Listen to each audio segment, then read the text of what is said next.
అన్నగారు తలసాని శ్రీనివాస్ యాదవ్ గారికి, వేదిక మీద ఉన్న మిగతా పెద్దలకి, ఆదిశేషరావు గారికి, అందరికీ నాకంటే చిన్నవాళ్ళందరికీ ఆశీస్సులు. బ్రహ్మానందం గారితో అందరూ సినిమాల్లో చూస్తారు. మాకు సినిమాల్లో పనిచేసే వాళ్ళకున్న అదృష్టం ఏంటంటే ఆయనతో పర్సనల్గా గడిపే అవకాశం, ఆయనతో కేరవాన్లో కూర్చొని ఫోన్ చేసే అవకాశం, వారి ఇంటికి వెళ్ళే అవకాశం. ఆయన్ని వాళ్ళ ఇంటికి ఒకసారి వెళ్ళినప్పుడు నేను కింద కూర్చొని ఫోన్ చేస్తాను రాత్రిపూట, ఇప్పుడు కూడా నేను టేబుల్ వాడను అని చెప్పారు. సార్ ఇంత సింప్లిసిటీ మీకు ఎలా వచ్చిందంటే, సింప్లిసిటీనా బొందా, ఇక్కడైతే తిన్న వెంటనే కంచం అవతల చూసి పడుకోవచ్చు అన్నారు. సో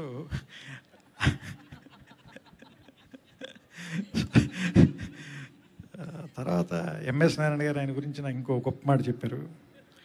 ఒకసారి బ్రహ్మానంద గారు ఏదో లోపలికి సూట్ వేసుకుని వచ్చి ఎంఎస్ గారు అటువే తిరిగి కూర్చున్నారంట.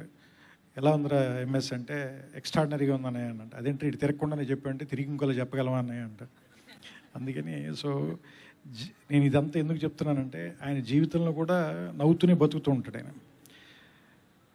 సో నవ్వటం అనేది బేసిక్గా ఒక జీవన విధానం అయిపోయిన తర్వాత ఆయన నుంచున్నా, కూర్చున్నా, తలకే దూకున్నా, ఏం చేసినా కూడా అసలు ఏమంటుందని చాలా ఆటోమేటిక్గా మనకి నవ్వు వచ్చేస్తుంది. నేను ఆయన దగ్గర బాగా అబ్జర్వ్ చేసింది ఏంటంటే, జనానికి తెలియని ఏదైనా ఒక కోణం ఆవిష్కరించాలి ఆయన గురించి అంటే, ఆయన ఏదైనా పొద్దున్నే రాగానే మేము సీన్స్ అది వినిపించగానే ఆయన అసలు ఏమాత్రం దాన్ని పట్టించుకున్నట్టుగా కాఫీ తాగుతూ మన సీన్స్ అవుతుంటే మనతో కబుర్లు చెప్తూ ఉంటారు.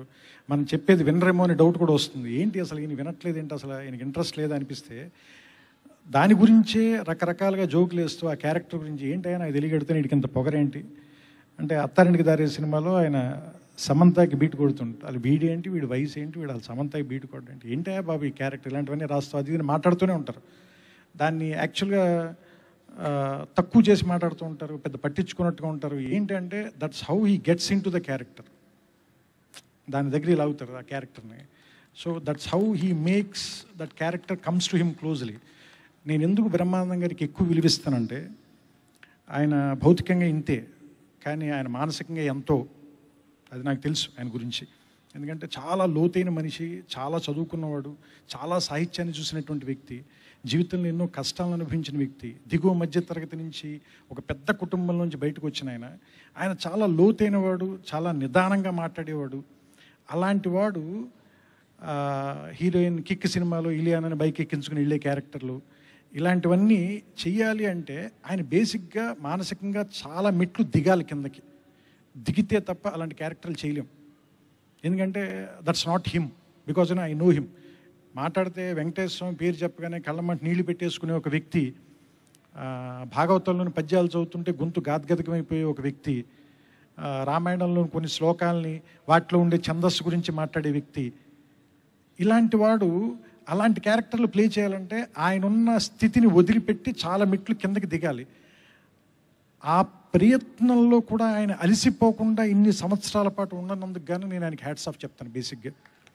ఎందుకంటే మనం ఉన్న స్థాయి నుంచి ఇప్పుడు మామూలుగా మన చెయ్యి ఇంత సన్నగా ఉంటే దాని బైసెప్స్ పెంచడానికే రోజు కొన్ని గంటల తరబడి ఒక వెయిట్ని ఎత్తితే కొన్ని సంవత్సరాల తర్వాత మనకు బైసెప్ వస్తుంది. అంటే ఫిజికల్ మజిల్ని మనం ఎక్స్టెండ్ చేయాలంటే.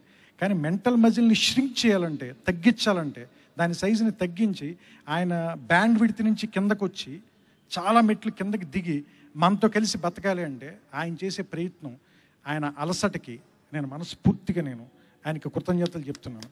అందుకే నా ఫోన్లో కూడా బ్రహ్మానందం గారు అనే ఉంటుంది.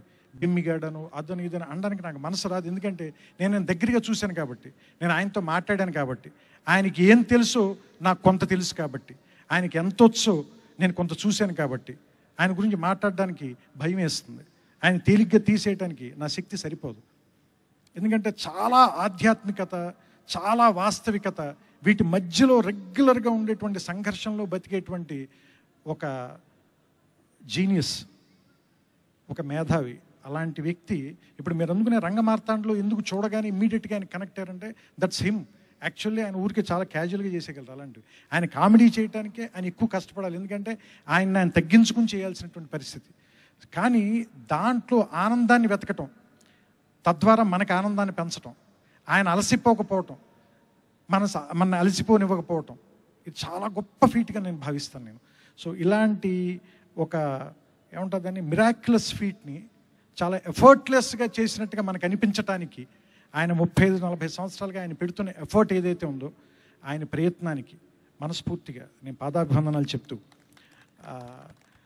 నేను ఎప్పుడూ ఒకసారి చెప్పినట్టు మళ్ళీ చెప్తున్నాను, మనందరి నవ్వులు ఒక్కొక్క సంవత్సరం ఆయన్ని దీర్ఘాయువుగా చేయాలని, శతాయువు దగ్గర ఆగకుండా ఇంకా పరిపూర్ణమైనటువంటి జీవితాన్ని గడిపి ఆయన ఉన్నంతకాలం నటిస్తూనే మనందరినీ నవ్విస్తూనే, అవసరమైతే ఒక్కొక్కసారి ఏడిపిస్తూ, ఒక్కొక్కసారి మన హృదయాన్ని తడుపుతూ, ఆయన ఇంకా ముట్టుకొని పార్శ్వాలు ఏమైనా ఉంటే సినిమాల్లో వాటన్నిటినీ కూడా స్పృశించాలని, అలాంటి పరిపూర్ణమైన జీవితం ఆయనకు ఉండాలని, ఆయన ఇష్టదైవమైనటువంటి ఆ వెంకటేశ్వరుడు అది ఆయనకి ఇస్తాడని మనస్ఫూర్తిగా కోరుకుంటూ, మీ అందరి తరఫున నా తరఫున ఆయనకు ఉగాది శుభాకాంక్షలు చెప్తూ నమస్కారం సార్. ఇక్కడున్న